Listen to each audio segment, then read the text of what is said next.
कश्मीर का जो प्रेस है वो पिछले कोई 60-70 साल से इसी तरह के हालात का शिकार है, लेकिन ख़ास तौर पे पिछले 1-2 साल से वहाँ के हालात बहुत ज़्यादा ख़राब हुए हैं। और आपने देखा होगा कि जो बड़ी टावरिंग किस्म की जो शख्सियात थी कश्मीर में, जैसे शुजात बुखारी साहब थे, उनको दिन दिहाड़े शहीद किया गया। शुजात बुखारी साहब इस प्रेस क्लब में भी कई बार आ चुके हैं। ये जो कश्मीर टाइम्स था ये बहुत ही गैर मामूली जुर्रत का मुजाहरा कर रहा था, और ये कश्मीर का सबसे बड़ा अखबार भी था और सबसे बड़ी नर्सरी भी थी। इसने कोई खाली अखबार नहीं छपता था, इसने कश्मीर में हज़ारों नए साफ़ी पैदा किए थे, अच्छी और आला पाई की अंग्रेज़ी लिखने वाले उसने राइटर्स पैदा किए।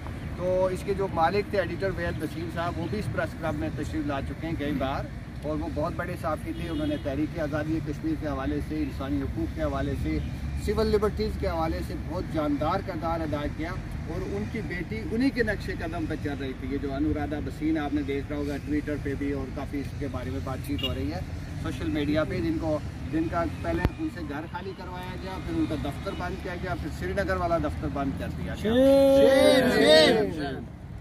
ख़ास तौर पे 5 अगस्त से, पिछले 5 अगस्त से इन्होंने हिंदुस्तान के जो बड़े पर्चे हैं, जो BBC है, इंटरनेशनल जो मैगज़ीन है और जो TV चैनल्स हैं, उनको कश्मीर के ऊपर ऐसे इंटरव्यूज़ दिए, ऐसी गुफ्तगू की, ऐसी तहरीरें लिखी जैसी किसी कश्मीरी मुसलमान ने भी नहीं लिखी।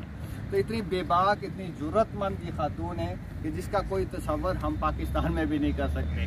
तो उनको हिंदुस्तान ने वो जो उनकी आज़ादी राय थी या उनका जो राइट था अपना एक्सप्रेशन का, ना सिर्फ उसको छीना है बल्कि उनका रोज़गार भी छीना। उनके साथ बेशुमार कश्मीर टाइम्स के साथ जो वाबस्ता सैकड़ों लोग थे वो भी बेरोज़गार हो गए। और सबसे जो अहम बात यह है कि 60 साल तक 6 अशरे कोई काम नहीं होते, उसकी पूरी एक बहुत बड़ी रवायत थी। उस सारी रवायत को भी ये जो हिंदुस्तान की हुकूमत है उसने ज़िंदा दरगोर कर दिया है। लेकिन मुझे उम्मीद है कि अनुराधा भसीन जो है वो बाकी जैसे साफ़ी हैं, आपने देखा होगा कि उनकी ज़रूरत को बेबाकी की वजह से जो इंटरनेशनल अवार्ड्स हैं, पिछले हमने दो साल में देखा है कि बेशुमार अवार्ड कश्मीरी जर्नलिस्टों को दिए गए, ह्यूमन राइट्स को एक्टिविस्ट को दिए गए। तो मुझे उम्मीद है कि अनुराधा भसीन जो हैं उनके साथ जो पूरी दुनिया के जर्नलिस्ट हैं वो उनके साथ सोलिडेरिटी दिखाएंगे, बाहर के मुल्कों के लोग भी दिखा रहे हैं। आपसे मैं ये कहना चाहता हूँ, प्रेस क्लब के सदर भी यहाँ मौजूद हैं, कि आप पूरे पाकिस्तान की जो यूनियंस हैं प्रेस क्लब, उनको भी एक्टिवेट करें। वो जो इंटरनेशनल ऑर्गेनाइजेशंस हैं साफ़ियों की प्रोटेक्शन के हवाले से, उनको भी सेंसिटाइज़ करें, क्योंकि अगर आप सेंसिटाइज़ नहीं करेंगे तो इसमें जो मौजूदा कश्मीर में जो जर्नलिस्ट हैं वो बहुत मुश्किल हालात में रह रहे हैं।